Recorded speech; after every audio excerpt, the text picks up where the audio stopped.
Base class, Angina Pectoris. Angina pectoris comes from two Latin words, which are angina and pectus. Angina means pain or strangle, but pectus means the chest. So the two words brings what we call angina pectoris. Angina pectoris is a clinical syndrome characterized by episodes of chest pain brought by exhaustion and taken away or relieved by rest.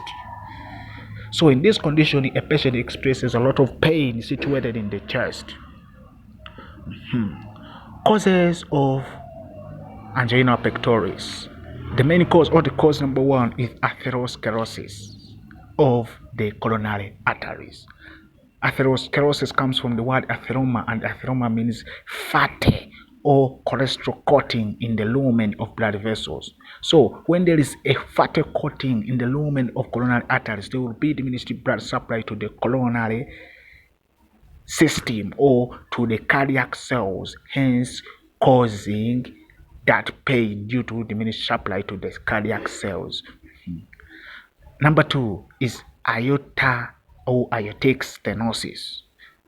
This is the narrowing of the aortic valves. When the aortic valves narrows, there will be diminished or restricted blood supply to the entire body, even the heart inclusive. Another is severe anemia. Anemia is always involves low HB. So there will be limited oxygen supply to the heart cells of the cardiac cells due to low hemoglobin levels.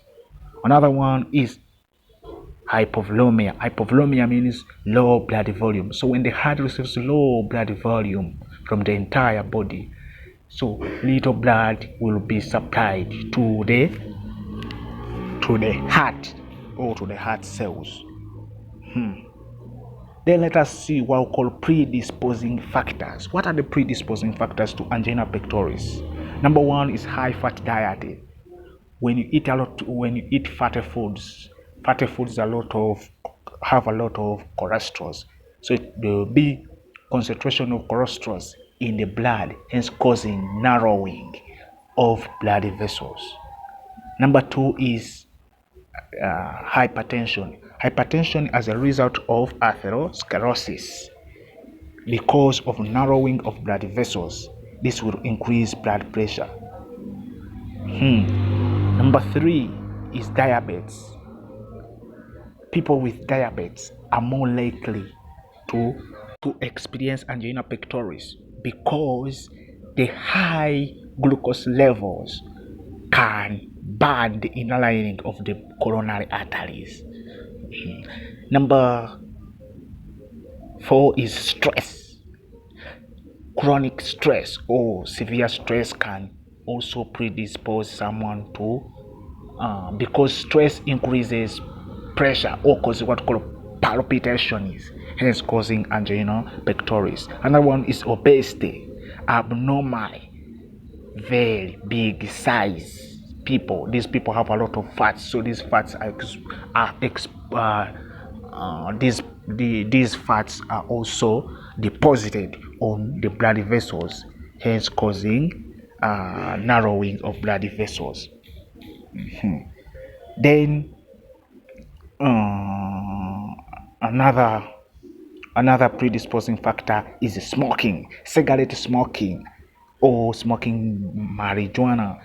So cigarette is or tobacco and the marijuana so full of nicotine, and nicotine can burn or can cause a coating on the inner lining of coronary arteries, hence predisposing one to angina pectoris.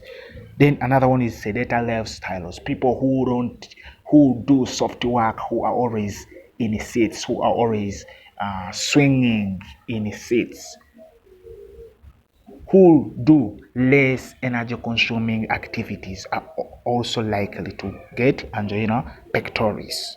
Signs and symptoms. The main symptom is pain, chest pain.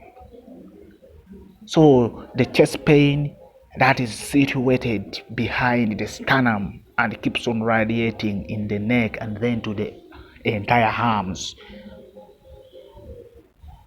Number two is chest tightness. The patient feels chest tightness.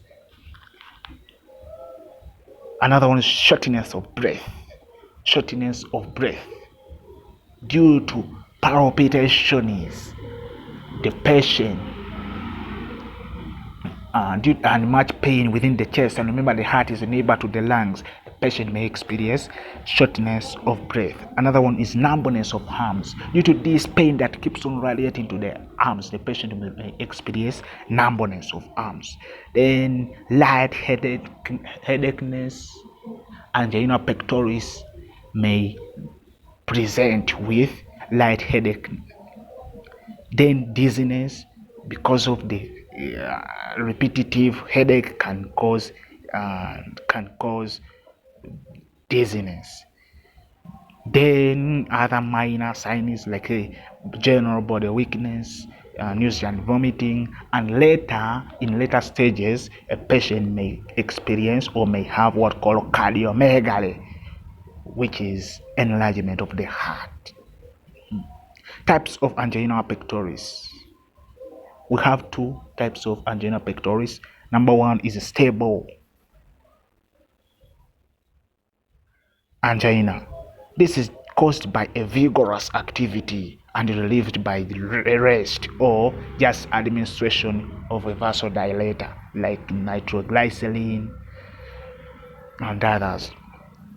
Then unstable angina. Unstable angina.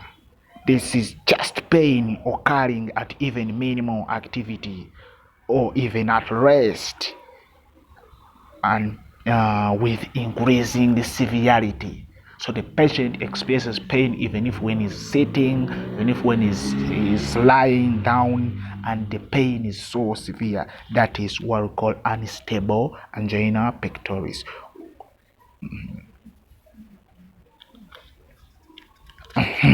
Then let us see the management of angina pectoris. How do we manage a patient with angina pectoris?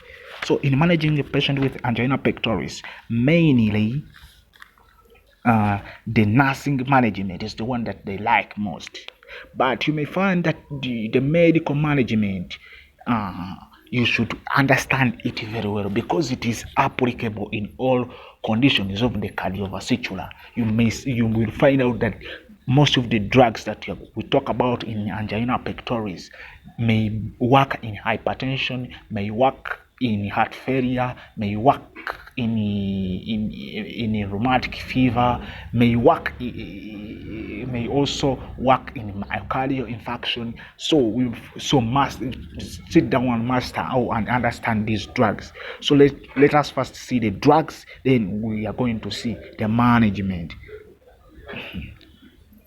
We are going to be seeing the group of drugs and an example. Then the dose you will master as you go further in pharmacology. Vasodilators. These help to dilate or to enlarge the narrowed vessels. A good example is nitroglycerin. Beta blockers. These reduce or limit on the nervous stimulation of the sinoatrial node, hence reducing the contraction and relaxation rate of the heart. Good example is propranolol, atenolol, carvedilol, and others. Then calcium channel blockers.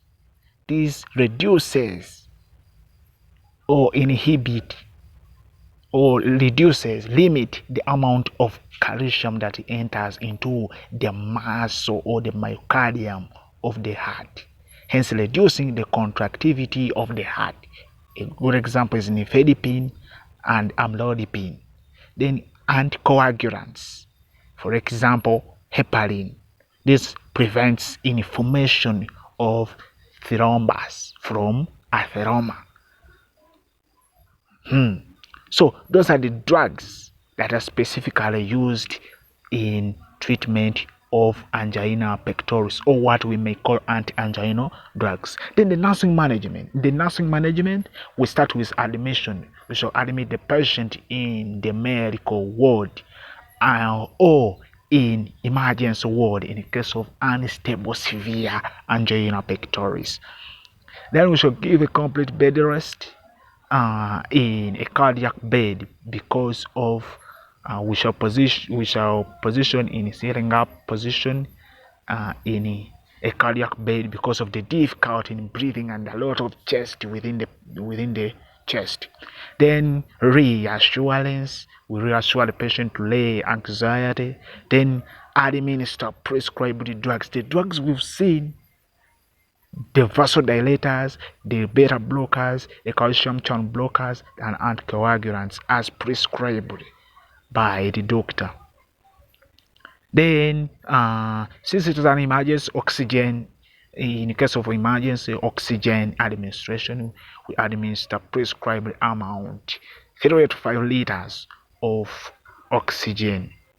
Then we take vitals, we monitor the blood pressure and the pulse rate plus the respiration. Then pain assessment, because the patient is in a lot of pain, a nurse should do what we call pain assessment. Then monitoring electrocardiogram readings in case we are in an hospital with the ECG. So it is one of nursing care to be monitoring the rhythm, how the heart is contracting and relaxing. Then the advice we can give the patient, advice on discharge, we advise the patient to avoid activities that precipitate may precipitate angina pectoris. Then on nutrition, we advise the patient to take or to eat less fatty foods or to avoid the fatty foods because we know the danger. Then we advise on drug compliance. Drug compliance, we are talking about the patient to take the drugs as properly as prescribed and guided by the physician. Then we teach even the patient. We also advise the patient to avoid stress, to avoid stress, because we saw stress can also be a precipitating factor or a predisposing factor to angina pectoris. Thank you so much. If you have any question, or a comment, just comment. Don't forget to subscribe. Thank you so much.